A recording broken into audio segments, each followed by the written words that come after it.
Hello friends, स्वागत है आपका वीके स्टेट 2.0 में। आज हम बात करने वाले हैं एएलपी सीबीटी 2 और जो बोरिंग टेक्नीशियन का जो एग्ज़ाम होने वाला है उसके सिलेबस के बारे में, और सिलेबस में क्या क्या दिया हुआ है, द्रव्यमान, भार और घनत्व और विशिष्ट गुरुत्व के बारे में।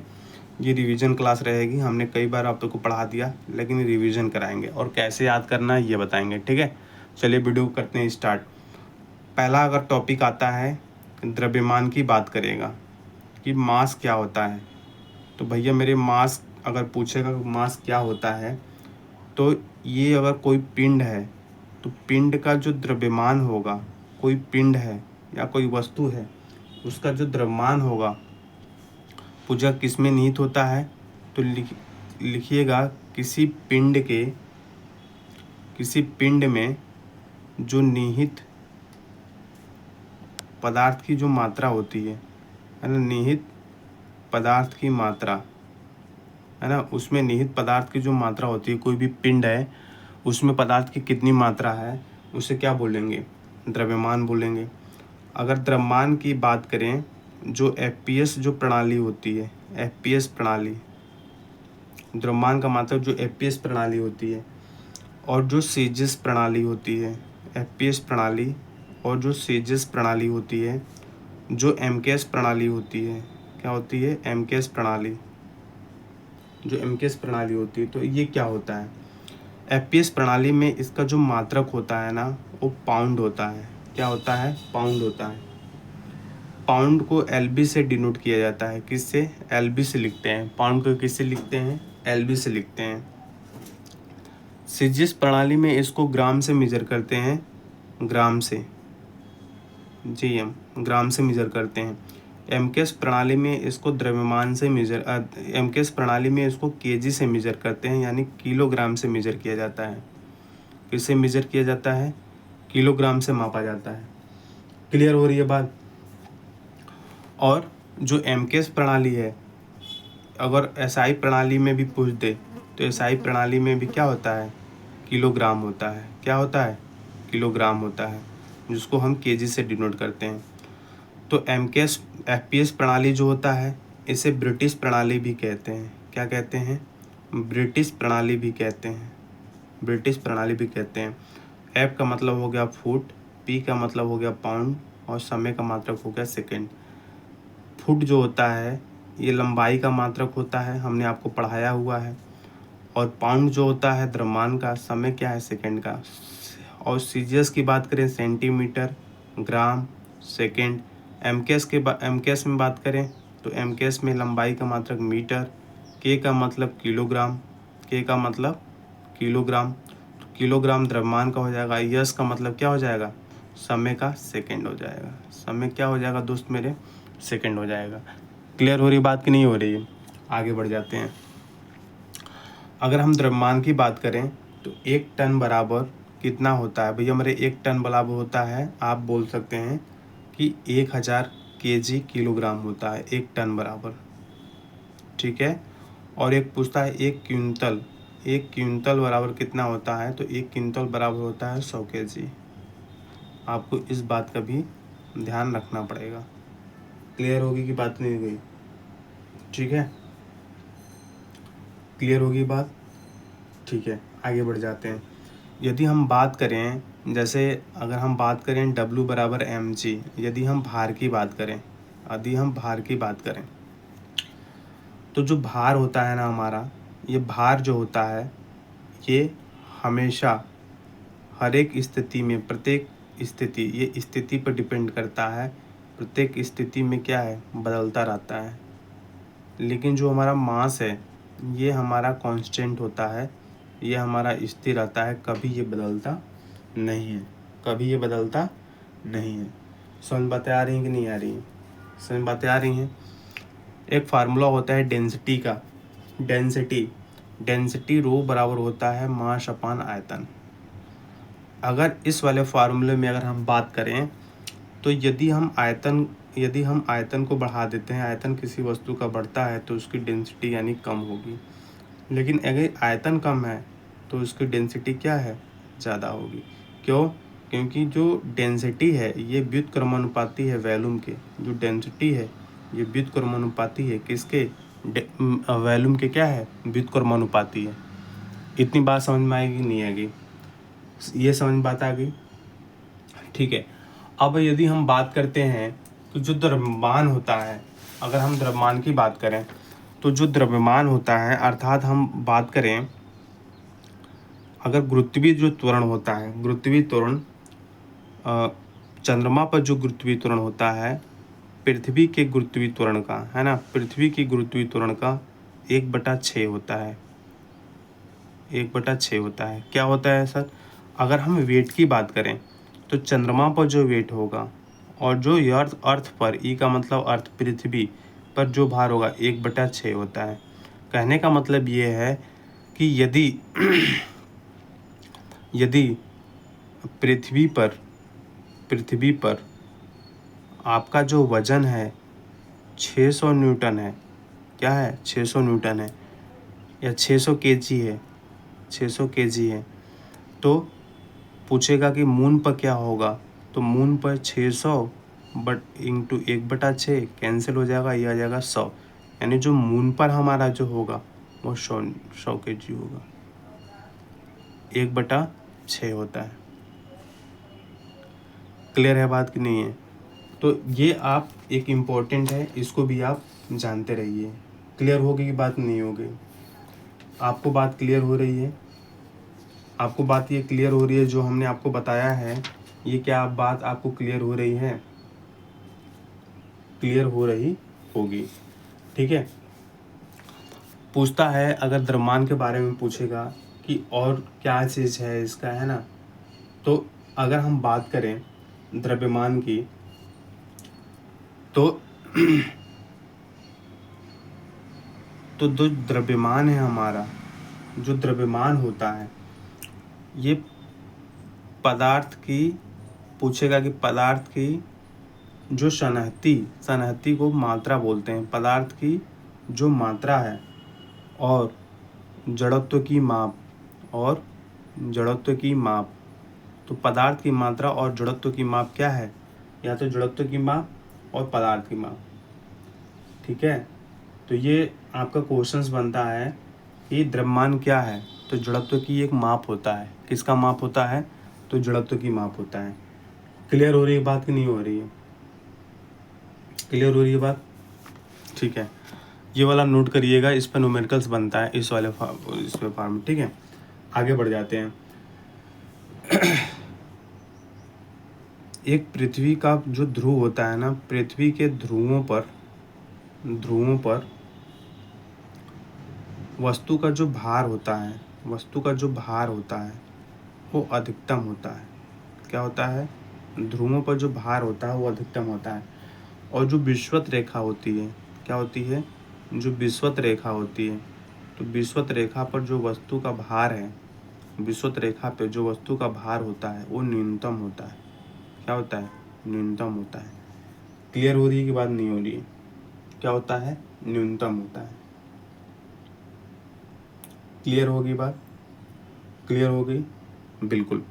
यदि अगर हम क्वेश्चंस की बात करें, जैसे सपोज दैट, जैसे कोई अगर हम क्वेश्चंस की बात करें, जैसे 5 kg एक द्रव्यमान है और एक हमने 25 kg का द्रव्यमान लिया है। 25 kg के द्रव्यमान के आपका जो, मान लीजिए कोई पिंड है, क्या है? कोई पिंड है ना, कोई क्या है? ये पिंड है। तो पूछता है कि ये दोनों पिंडों को बताइए कि जो गुरुत्वीय त्वरण होगा, गुरुत्वीय जो त्वरण होगा, है ना, अगर इसको समान बल और समान ऊंचाई से ऊपर से नीचे की ओर छोड़ने पर पृथ्वी पर कौन अधिक वेग से टकराएगा, कौन अधिक वेग से टकराएगा। तो एक फार्मूला होता है आपका G बराबर GME/RE²। तो भैया मेरे इससे ये डिपेंड करता है, अगर दोनों को छोड़ा जाए तो कौन सबसे अधिक वेग से टकराएगा। तो G जो होता है अनुक्रमानुपाती होता है ये पृथ्वी के द्रव्यमान के। यानी अगर हम ग्रेविटेशनल फोर्स, यदि मास हमारा ज़्यादा है, यदि पृथ्वी पर हमारा मास ज़्यादा है, इसका मतलब गुरुत्वीय त्वरण भी हमारा क्या होगा? ज़्यादा होगा। क्लियर हो रही है बात कि नहीं हो रही है? अगर हम हवा को इसमें नगण्य माने, फिर हवा को नगण्य माने तो दोनों एक साथ गिरेंगे, बट हवा नगण्य नहीं है। इसका मतलब कि जिसका द्रव्यमान ज़्यादा होगा उसकी गुरुत्वीय त्वरण भी ज़्यादा। क्लियर है ना? क्लियर है? यानी 25 केजी के द्रव्यमान को, है ना, 25 केजी के द्रव्यमान को सबसे ज़्यादा क्या है, अधिक बल से खींचेगी। मतलब 25 केजी द्रव्यमान में जो बल होगा वो सबसे ज़्यादा लगेगा। क्लियर हो रही है बात कि नहीं हो रही है? धीरे धीरे चलेंगे किसी भी चीज़ को समझते समझते, और धीरे धीरे किसी भी चीज़ को आगे बढ़ते हुए हम पूरा करेंगे। बात समझ में आ रही है कि नहीं आ रही है आपको? बात तो समझ में आ रही होगी। चलिए, अगर हम नेक्स्ट की बात बोलते हैं, अगर वेट आ जाता है कि भार क्या होता है ना। अगर हम भार की बात बोलते हैं कि भार क्या है, तो हेडिंग डालिएगा भार। भार को इंग्लिश में हम वेट के नाम से जानते हैं। किसके नाम से जानते हैं? वेट के नाम से जानते हैं। देखिए, भार क्या है? भार वह बल है, यह बल है, क्या है? भार वह बल है जिसके द्वारा किसी वस्तु को, जिसके द्वारा किसी वस्तु को, है ना, किसी वस्तु को पृथ्वी द्वारा अपने केंद्र पर आकर्षित करता है, अपने केंद्र पर आकर्षित करता है, आकर्षित करता है। जिसके द्वारा किसी वस्तु को पृथ्वी द्वारा, है ना, अपने केंद्र पर क्या करता है, इसको आकर्षित करता है। क्लियर है ना? जो पिंड का जो द्रव्यमान होगा, सपोज दैट किसी पिंड का द्रव्यमान आपका यम है। पिंड का द्रव्यमान क्या है? पिंड का द्रव्यमान क्या है? यम है। किसी भी पिंड का द्रव्यमान यम है। और गुरुत्वाकर्षण क्या है? गुरुत्वाकर्षण जो त्वरण होगा, है ना, जो जी होगा। क्लियर है ना? तो किसी पिंड के द्रव्यमान और गुरुत्वात्वरण के गुणनफल को भार बोलते हैं। जैसे W बराबर mg, W बराबर mg। तो किसी पिंड के ये द्रव्यमान है, किसी पिंड का द्रव्यमान है और गुरुत्वाकर्षण त्वरण का गुणा है ये, इसका मतलब इसे हम भार बोलेंगे, है ना। ठीक है। अब भार किस पर निर्भर करता है? तो भार की अगर बात करें तो किसी वस्तु का जो वजन है ना, किसी वस्तु का जो वजन है, जो इसका भार है, किसी वस्तु का जो वजन है उसके स्थान पर निर्भर करता है। क्या करता है? उसके स्थान पर निर्भर करता है। किस पर निर्भर करता है? उसके स्थान पर निर्भर करता है। जैसे जैसे स्थान होगा इसकी वैल्यू चेंज होती चली जाएगी। जैसे जैसे इसका भार, उसकी वैल्यू चेंज होती चली जाएगी। अगर हम भार की बात करें, अगर हम भार की बात करें W बराबर mg, ठीक है। इधर हम प्रणाली, यानी प्रणाली का मतलब होता है FPS प्रणाली की अगर हम बात करें समझिएगा। एक पूर्ण इकाई होगी, जो पूर्ण इकाई मतलब टोटली यूनिट जो इसका क्या होगा, एक होता है व्युत्पन्न इकाई क्या होती है, और ये सिलेबस में दिया हुआ है। इसके बाद रूपांतरण, यूनिट ऑफ रूपांतरण भी दिया हुआ है जिसको हम कन्वर्जन बोलते हैं। क्या बोलते हैं दोस्त? मैंने कन्वर्जन बोलते हैं। तो FPS अगर प्रणाली की बात करेगा, इसकी जो पूर्ण इकाई होती है, इसकी जो पूर्ण इकाई अगर हम बात करें तो 1 पाउडल होता है। क्या होता है? 1 पाउडल होता है। कितना हो जाएगा? 1 पाउडल। अगर हम व्युत्पन्न इकाई की बात करें तो 1 LB होगा, 1 LB होगा, वेट होगा, 1 LB वेट होगा। ये बात का ध्यान रखिएगा। FPS प्रणाली में भार का 1 पाउडल और व्युत्पन्न इकाई 1 LB वेट होगा। इसका जब रूपांतरण करेंगे तो 32.2 ये आ जाएगा पाउडल्स। 32.2 का क्या आ जाएगा? पाउडल्स आ जाएगा। क्या आ जाएगा? पाउडल्स आ जाएगा। ठीक है जी, पाउडल्स आ जाएगा। इसका मतलब ये 1 LB गुणे 1 फीट प्रति सेकंड स्क्वायर। इसको क्या बोलते हैं? इसको हम 1 पाउंड भी बोलते हैं, 1 पाउंड भी बोलते हैं, 1 पाउंड भी कहते हैं। क्लियर है ना? तो 32.2 पाउडल्स वो या 1 LB गुणे 1 फीट प्रति सेंटीमीटर स्क्वायर। क्लियर है? क्लियर है। दूसरी प्रणाली आती है CGS।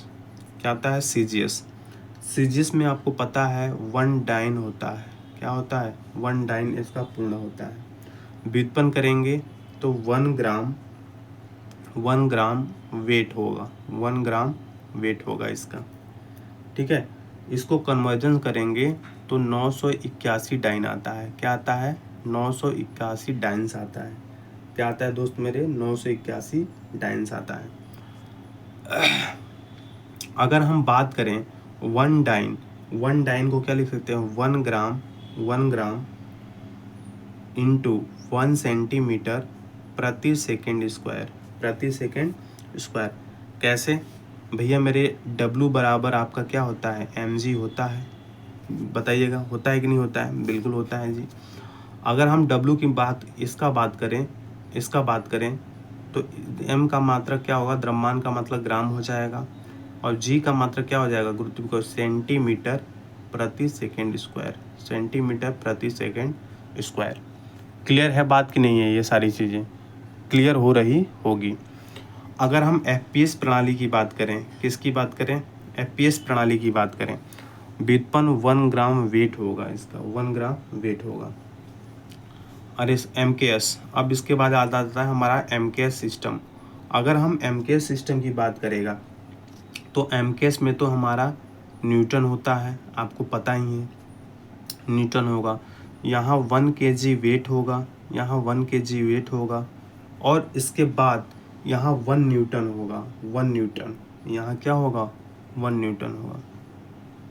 क्लियर है? अगर हम SI की बात करें, किसकी? SI सिस्टम की बात करें, ये MKS है। SI सिस्टम की बात करें तो SI सिस्टम में भी भार की यूनिट क्या है भैया मेरी? न्यूटन है। क्या है? न्यूटन है। व्युत्पन्न इकाई भी क्या है? न्यूटन है। और यदि हम कन्वर्ट की बात करें, कन्वर्ट की बात करें तो ये होगा 1 kg। क्या होगा? 1 kg इंटू 1 मीटर मीटर प्रति सेंटी स्क्वायर। क्लियर है बात कि नहीं है? इतनी बात क्लियर हो रही है? क्लियर होनी चाहिए। अब हम थोड़ी सी बात कर लेते हैं। यदि हम बात करते हैं 1 kg वेट का मतलब ये हो गया आपका 99.81 न्यूटन। ठीक है, न्यूटन क्या हो जाएगा? 1 kg weight equal to 9.81 newton के बराबर हो जाएगा। और ये होता है 1 न्यूटन बराबर होता है, और इसके बाद होता है 1 न्यूटन बराबर कितना होता है?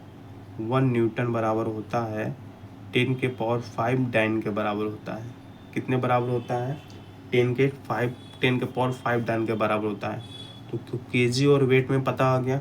1 kg वेट का मतलब होता है 9.81 न्यूटन के बराबर, और 1 न्यूटन बराबर कितना होता है? 10 के पावर 5 डाइन। तो 1 kg वेट बराबर कितना होगा? तो 1 kg वेट बराबर 9.81 न्यूटन के बराबर। क्लियर होगी कि बात नहीं होगी? चलिए अब हम बात करते हैं घनत्व की बारे में, बात कर लेते हैं थोड़ी बहुत कि घनत्व, अगर हम डेंसिटी की बात करें, किसकी बात करें? घनत्व की बात करें। अगर हम डेंसिटी की बात करें तो डेंसिटी जो होती है रो इक्वल टू मास अपान आयतन। इसको हम कैसे करेंगे?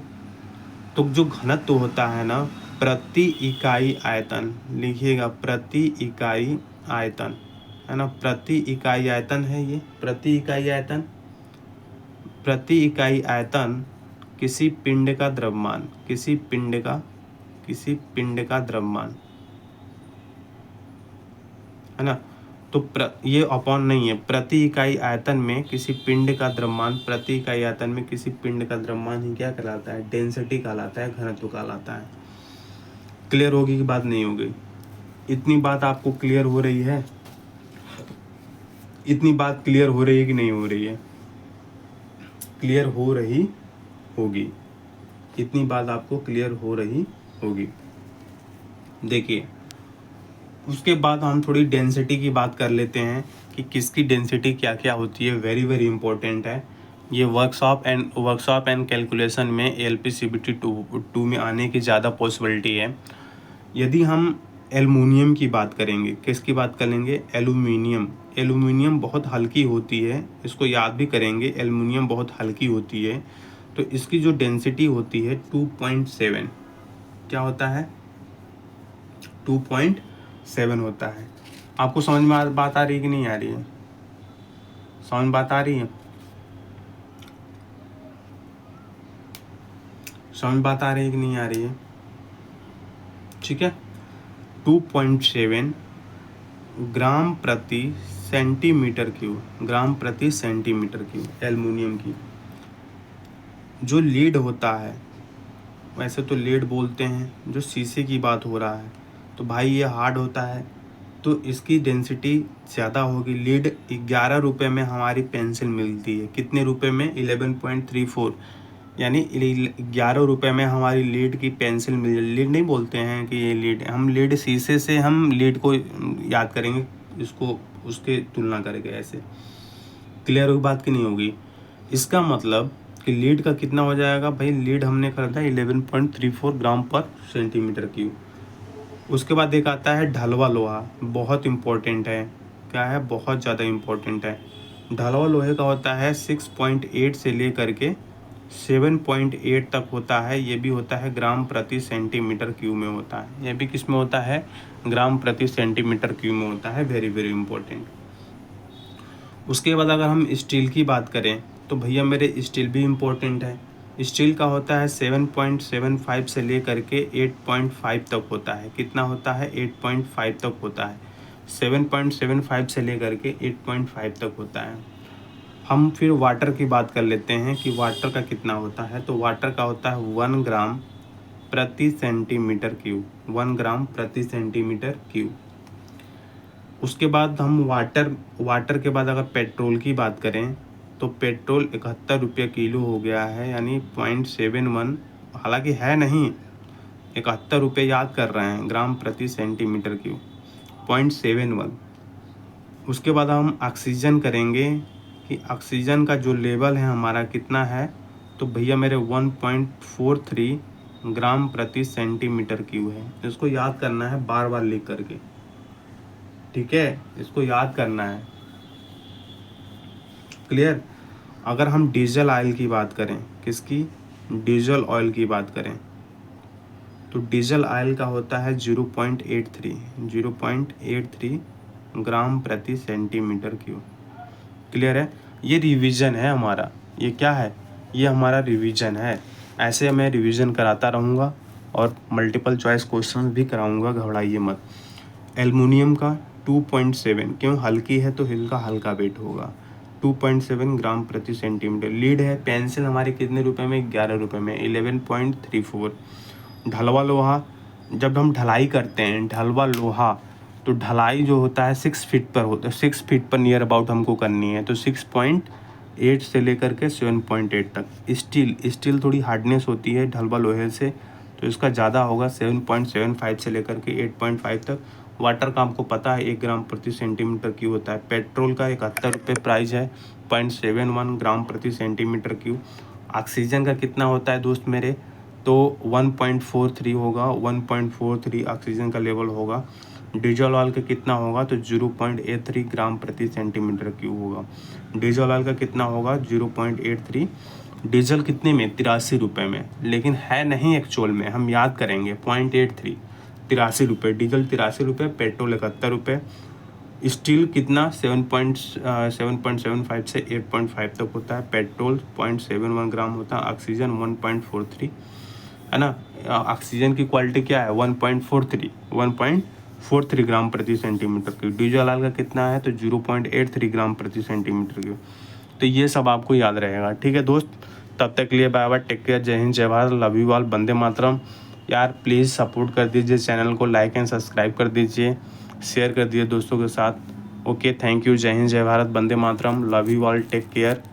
आप अच्छे से रहें।